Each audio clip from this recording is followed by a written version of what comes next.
સુરતમાં talent of the year 2024 કોમ્પિટિશનનું આયોજન કરવામાં આવ્યું, જેમાં 60થી વધારે લોકોએ પાર્ટિસિપેટ કર્યું હતું. આ કાર્યક્રમમાં મુખ્ય category dance, acting, modelling, singing હતી, જેમાં જજ તરીકે જગદીશ પુરોહિત, મોનિકા સિપાની, રૂપેશ વકીલ, રાધા પટેલ, પ્રીતિ શાહ હાજર રહ્યા હતા. સુરતમાં ટેલેન્ટ ઓફ ધ યર 2024 કોમ્પિટિશનનું આયોજન કરવામાં આવ્યું, જેમાં 60થી વધારે લોકોએ પાર્ટિસિપેટ કર્યું હતું.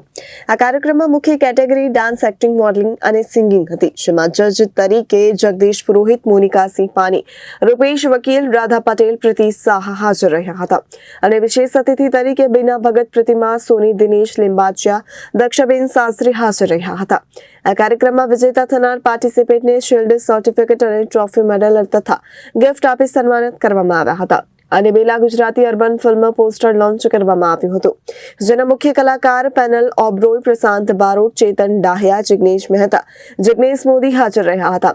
જેના કાસ્ટિંગ ડિરેક્ટર અને કોર્ડિનેટર પ્રોડ્યુસર અમિત ઠક્કર છે. બીજલ દેસાઈ મારું નામ છે. હું આ બેલા ફિલ્મના પ્રોડ્યુસર છું.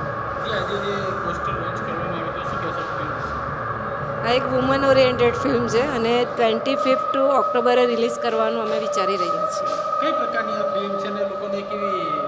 તો એક વુમન રિલેટેડ ફિલ્મ છે અને એમાં એક લેડીઝ છે, એનું જે રેપ થાય છે અને એમાં એને એ કેવી રીતે બધા જે રેપિસ્ટ છે એને કેવી રીતે જીતે છે અને લાસ્ટમાં શું થાય છે તે મતલબ બહુ મસ્ત છે જોવા માટે.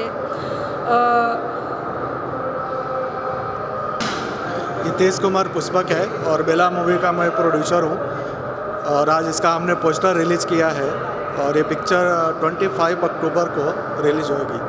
किस तरह की ये फिल्म बनी, कितने दिन लगे बनने में, कितनी मेहनत की? ये हम लगभग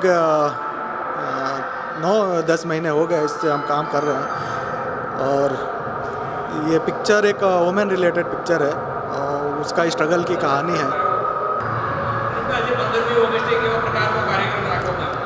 આજે 15મી ઓગસ્ટે આપણે ટેલેન્ટ ઓફ ધ યર 2024 રાખેલું છે અને જેમાં અલગ અલગ સ્પર્ધાઓ છે.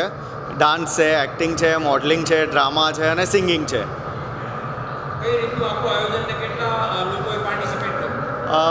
આની અંદર જોવા જઈએ તો 60થી 70 લોકોએ પાર્ટિસિપેટ કર્યું છે, જેમાં અલગ અલગ કેટેગરીઝ છે. મોડલિંગ છે, એક્ટિંગ છે, ડાન્સ છે, ગ્રુપ છે, સોલોઝ છે, દરેક અલગ અલગ કેટેગરીઝ છે. અને આજે દરેક બહુ સારી રીતના તૈયારી કરી અને ઉત્સાહપૂર્વક આજે અહીંયા આગળ આવેલા છે રિલાયન્સ મોલ ખાતે.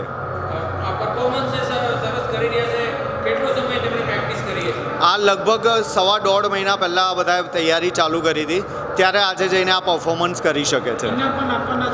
હા, જે જીતશે એને ફર્સ્ટ, સેકન્ડ, થર્ડ પ્રાઇઝ દરેક કેટેગરીમાં અમે આપીશું. Reporter Arvind Rathod, Janadesh news, Surat.